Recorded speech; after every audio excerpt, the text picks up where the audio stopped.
जे भारत जे संविधान जिल्हा परिषद मराठी मुलांची शाळा विवरे खुर्द तालुका रावेर येथील शिक्षक दीपक सोनार यांना आदर्श शिक्षक रत्न पुरस्काराने सन्मानित करण्यात आलेलं आहे आणि अतिशय मनमिळावू आणि एक सोज्वळ असं व्यक्तिमत्व आहे.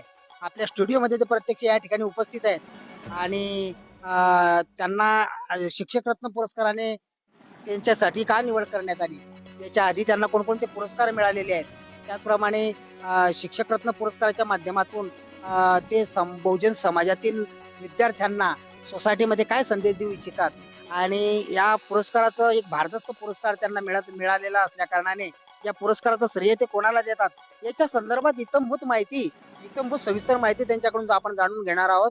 आपल्या स्टुडिओमध्ये ते प्रत्यक्ष उपस्थित आहेत. सोनार सर, माझा पहिला प्रश्न असा आहे की आपल्याला आदर्श शिक्षक रत्न पुरस्काराने सन्मानित करण्यात आलेला आहे आणि अतिशय दर्जेदार, वजनदार आणि भारदस्त पुरस्कार आपल्याला प्रदान करण्यात आलेला आहे. आपल्या या पुरस्काराच्या आधी आपल्याला कोणकोणते पुरस्कार मिळालेले आहे, आपण काय सांगाल? नमस्कार. मी दीपक कुमार रमाकांत सोनार. सध्या मी पदवीधर शिक्षक म्हणून जिल्हा परिषद मराठी शाळा विवरे खुर्द तालुका रावेर येथे कार्यरत आहेत. तसंच मी प्रभारी केंद्रप्रमुख विवरे याचा देखील अतिरिक्त पदभार म्हणून कार्यरत आहे. मला या वर्षीचा आदर्श शिक्षक रत्न पुरस्कार जो जीनियस मास्टर्स फाउंडेशन जामनेर यांच्या वतीनं दिला गेला आहे. त्याच्या आधी मला 2014 मध्ये क्रियाशील शिक्षक हा पुरस्कार आपल्या रावेर यावल तालुक्याचे लोकप्रिय आमदार आदरणीय श्रीयुत शिरीषजी चौधरी साहेब यांच्या हस्ते मिळालेला होता.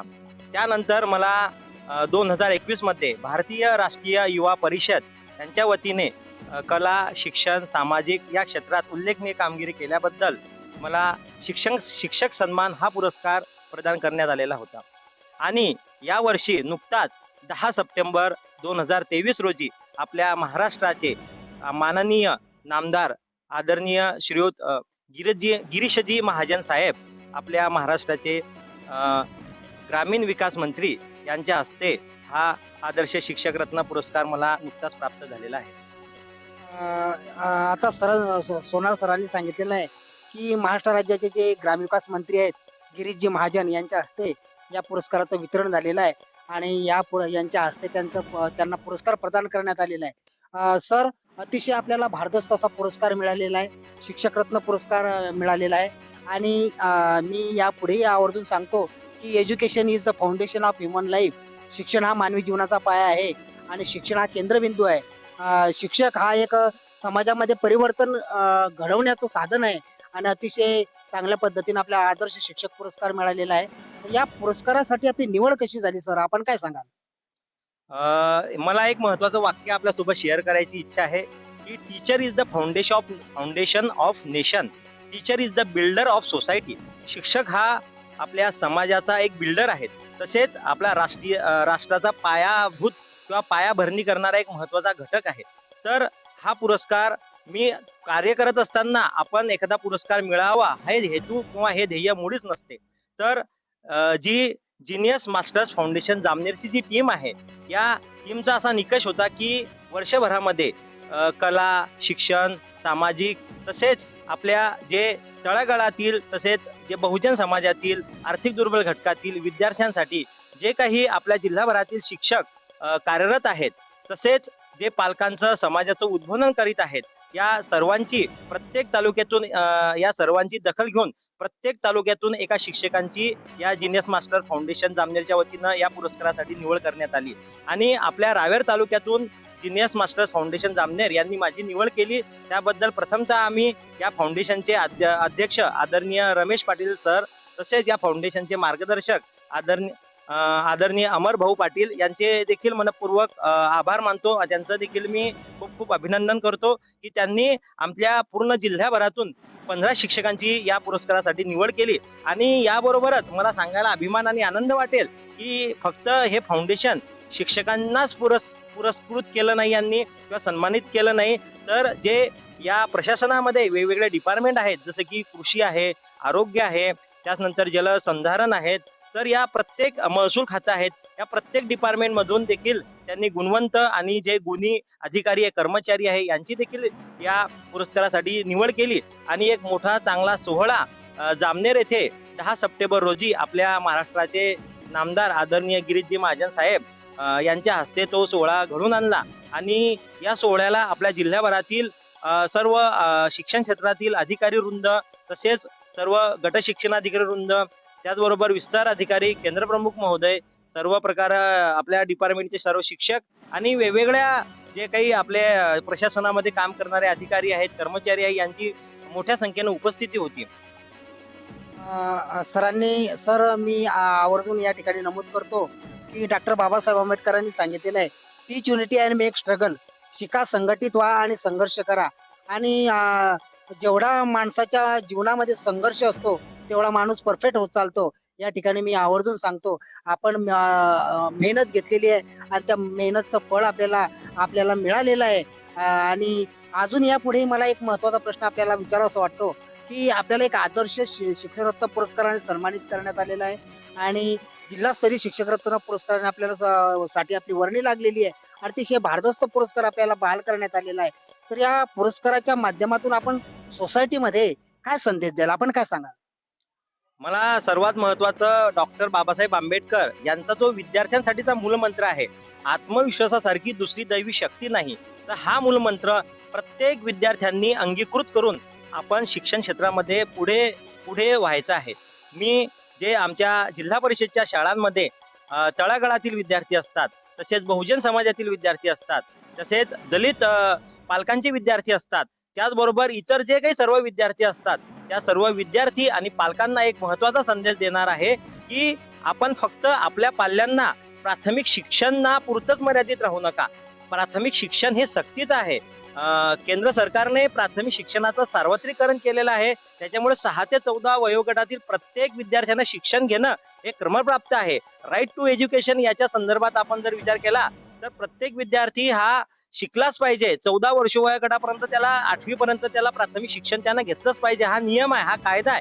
परंतु याच्या पुढे मी प्रत्येक पालकांना नेहमीच आवाहन करत असतो की तुम्ही तुमच्या पाल्यांना फक्त 10वी 12वी किंवा ग्रॅज्युएशन पुरतं न शिकवता त्याला उच्च शिक्षित करा. विशेषतः जी आर्थिक दुर्बल घटकातील पालक आहेत, जी दलित पालक आहेत, यांना मी नेहमीच सांगतो की आपल्याला जर डॉक्टर बाबासाहेब आंबेडकरांचं, महात्मा ज्योतिबा फुले यांचं, शाहू महाराजांचं, छत्रपती शिवाजी महाराजांचं स्वप्न पूर्ण करायचं असेल तर आपल्याला उच्च शिक्षित असं भारत निर्माण करायचं आहे. तरच या महापुरुषांचं स्वप्न पूर्ण होऊ शकणार आहे. आणि यासाठी आपण फक्त पालकांवरच जबाबदारी टाकायची नाही, तर मी शिक्षक म्हणून माझं काम काय आहे, तर मी शिक्षक म्हणून माझ्या शाळेत येणारा प्रत्येक विद्यार्थी, माझ्या शाळेतील जे अवतीभोवतीची शाळा आहेत त्यातील देखील प्रत्येक विद्यार्थी हा नियमितपणे शाळेत जात आहेत की नाही याची तपासणी करणे, चाचपणी करणे. त्याबरोबर फक्त विद्यार्थी शाळेत येऊन चालणार नाही, तर त्या विद्यार्थ्यांच्या गुणवत्ता वाढीसाठी जे केंद्र शासनाने, राज्य शासनाने वेगवेगळे उपक्रम राबवलेले आहेत, जसं FLN आहे, फंडामेंटल लिटरसी अँड न्यूमरसी,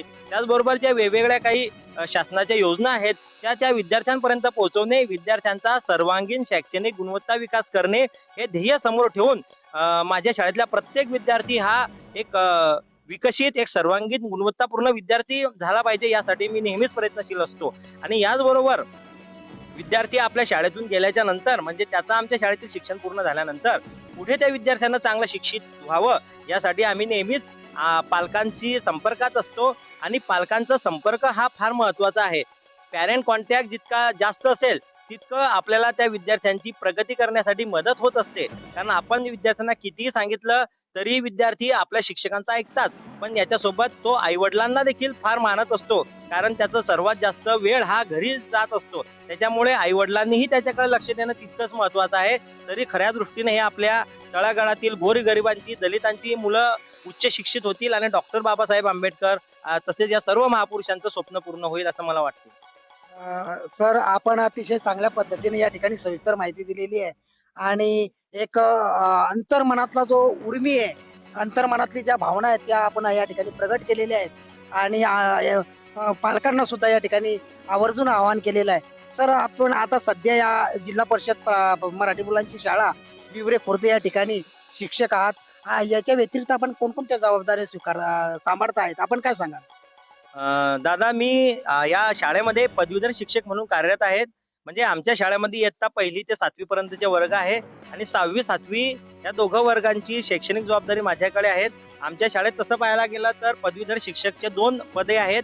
तर एक पद सध्या रिक्त आहे. तर दोघं वर्गांचा जो आहे सांभाळ मलाच करावा लागतो. त्या सर्व विद्यार्थ्यांचं जे शैक्षणिक जबाबदारी आहे, तर त्यांना सर्वांगीण शैक्षणिक गुणवत्ता विकास करणं हे करावं लागते आणि या दृष्टीनं मी नेहमी प्रयत्नशील असतो. त्याचबरोबर मला आमचे माननीय गट शिक्षणाधिकारी साहेब यांच्या आदेशान्वये आणि प्रशासनाच्या आदेशान्वये मी हे जे विवरे केंद्र आहे, या विवरे केंद्राचा प्रभारी केंद्र प्रमुख म्हणून देखील कार्यरत आहे आणि हे प्रभारी केंद्र प्रमुखचं कार्य करत असताना आमच्या केंद्रामध्ये तसं पाहायला गेला तर 13 शाळा आहेत आणि अजून 2 उर्दू शाळा ज्या आहेत त्या ऑनलाईन मध्ये आमच्या विवरे केंद्रात येत असतात. अशा एकूण 15 शाळा आहेत. त्यापैकी 8 शाळा जिल्हा परिषदेच्या आहेत, 2 शाळा या अनुदानित आहेत, 3 शाळा या खासगी आहेत ज्या इंग्लिश मिडियमच्या आहेत आणि 2 शाळा उर्दू माध्यमाच्या आहेत. अशा एकूण आमच्या केंद्रात 15 शाळा असतात.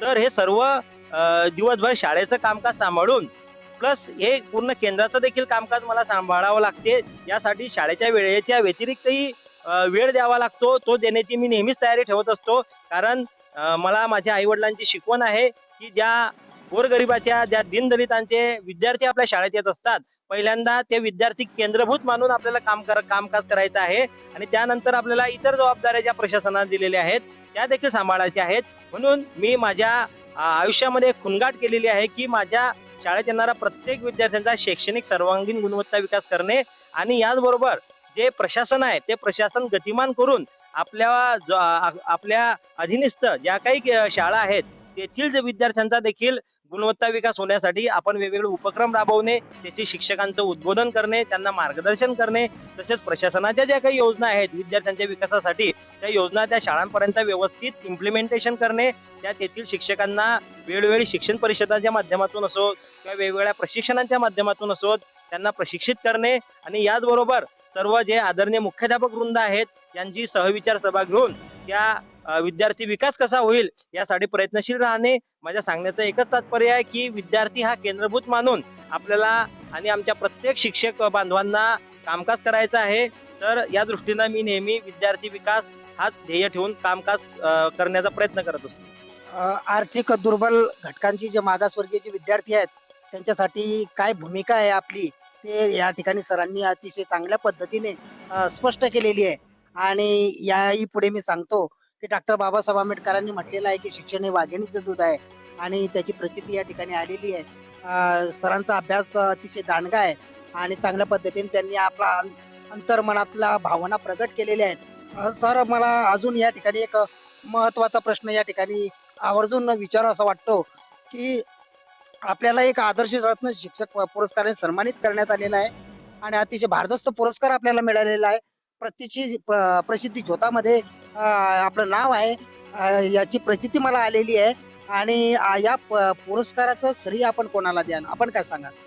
या पुरस्काराचं श्रेय मी पहिल्यांदा माझ्या आई वडिलांना देणार. हा पुरस्काराचं जे समर्पण आहे मी माझ्या आई वडिलांना करणार. कारण माझे वडील देखील एक ग्रेडेड मुख्याध्यापक म्हणून त्यांनी सेवा दिलेली आहे. 39 वर्ष त्यांनी शिक्षणाची सेवा केलेली आहे आणि हे करत असताना त्यांनी मी स्वतः लहान असताना पाहिलंय की गोरगरिबाच्या मुलांना त्यांनी स्वतः विशेष करून जे दीनदलितांची गोरगरिबांची मुलं आहेत त्यांना स्वतः सायकलवर बसून शाळेपर्यंत पोहोचवलेलं आहे. आणि माझ्या आईनं मला नेहमी सांगितलं आहे की आपण सर्व काही करायचं परंतु ज्या विद्यार्थ्यांमुळे आपण मोठे झालो आहे, ज्या विद्यार्थ्यांमुळे आज आपल्या घराची भाकरं शेकली जात आहे त्या विद्यार्थ्यांसाठी आपण नेहमीच प्रयत्नशील राहायचं आहे. आणि म्हणून या पुरस्काराचं जे श्रेय आहे माझ्या आई वडिलांना मी पहिल्यांदा देणार आहे. तसेच मला नेहमी मार्गदर्शन करणारे आपल्या रावेर पंचायत समिती आदरणीय BDO साहेब, असे आमच्या शिक्षण विभागाचे आदरणीय गट शिक्षण अधिकारी श्री शैलेश दखने साहेब, आमच्या तालुक्याचे ज्येष्ठ शिक्षण विस्तार अधिकारी आदरणीय श्रीयुत विलास कोळी साहेब, तसेच आमच्या शाळेच्या मुख्याध्यापिका आणि माझ्या मार्गदर्शक आदरणीय सौ प्रभावती नेते मॅडम, तसेच आमच्या शाळेचे सर्व माझे सहकारी शिक्षक वृंद या सर्वांना देखील मी खूप खूप धन्यवाद देऊ इच्छितो. कारण यांचं सर्वांचं मला मार्गदर्शन आणि सहकार्य वेळोवेळी लाभते आणि ज्या विद्यार्थ्यांमुळे मला हा खरोखर पुरस्कार मिळाला आहे त्या विद्यार्थ्यांसाठी मी खूप खूप ऋणी आहे आणि त्या पालकांचंही मी खूप खूप ऋणी आहे की ज्या पालकांनी आमच्या जिल्हा परिषदच्या शाळांवर विश्वास ठेवून त्यांची पाल्य ते आमच्या शाळेमध्ये पाठवत असतात. दादा आता काळ असा थोडासा बदललेला आहे. आता आपण पाहत असाल की आजूबाजूला खूप काही इंग्रजी माध्यमांच्या तसेच खाजगी शाळा आहेत. तर या सर्वांच्या खाजगी माध्यम असतील किंवा इंग्रजी माध्यम असतील किंवा इतर माध्यमांच्या शाळा आहेत. तर या सर्वांच्या उपरोक्ष जे काही पालक आमच्या विश्वासानं त्यांची पाल्य आमच्या शाळेत पाठवतात, तर आमचं नैतिक कर्तव्य आहे की त्या पाल्यांना त्यांच्या पाल्यांना त्या दर्जाचं दर्जेदार शिक्षण त्यांना देणं, त्यांचा सर्वांगीण शैक्षणिक गुणवत्ता विकास करणं, त्याचबरोबर त्यांना कला, सांस्कृतिक, क्रीडा या सर्वांमध्ये त्यांना पुढे नेणं, यासाठी आम्ही नेहमी प्रयत्नशील असतो. डॉक्टर बाबासाहेब आंबेडकरांनी आपल्याला सांगितलं आहे, की वाचाल तर टिकाल. आपल्याला वाचन करायचं आहे. मी अजून माझे जे विद्यार्थी मित्र आहेत, तसेच त्यांचे जे मोठे बंधू आहेत, त्याचबरोबर जे सन्माननीय पालक आहेत, त्या सर्वांना एक संदेश देतो, की आपण टीव्ही, मोबाईलचा वापर करा, अवश्य करा, परंतु जेवढा कमी होता येईल तेवढा कमी करा. डॉक्टर बाबासाहेब आंबेडकर यांच्या स्वप्नवत भारतासाठी आपण जास्तीत जास्त वाचन करा.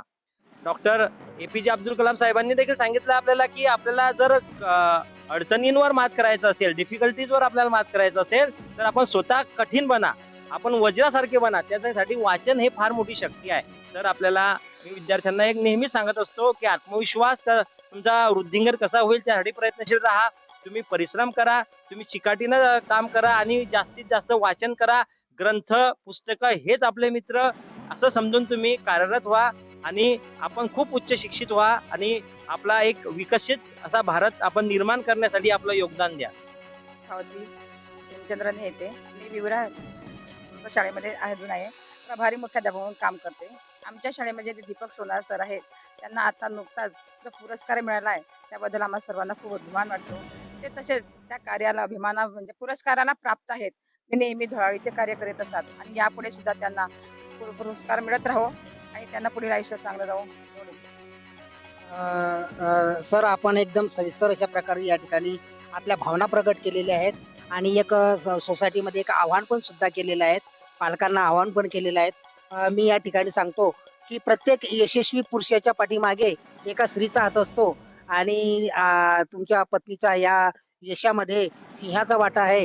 या ठिकाणी आवर्जून मी सांगतो आणि याही पुढे जाऊन अजून सांगतो की उडत्या पाखराला परतीची तमा नसावी, डोळ्यात नेहमी नवी दिशा असावी, घरट्याचे काय बांधता येईल केव्हाही, पण आकाशी झेप घेण्याची जिद्द मात्र मनात असावी. अशी उंच भरारी आपण मारलेली आहे आणि याला आपल्या परिवार, आपले आई वडील, आपली पत्नी आणि आपले सर्व शिक्षक वृंद वगैरे इतर पदाधिकारी यांचा सहकार्य आहे आणि आपण उंच मजल मारलेली आहे. आपल्या TV24 नॅशनल न्यूज तर्फे आपल्या पुढील भावी वाटचालीस आपल्याला हार्दिक शुभेच्छा.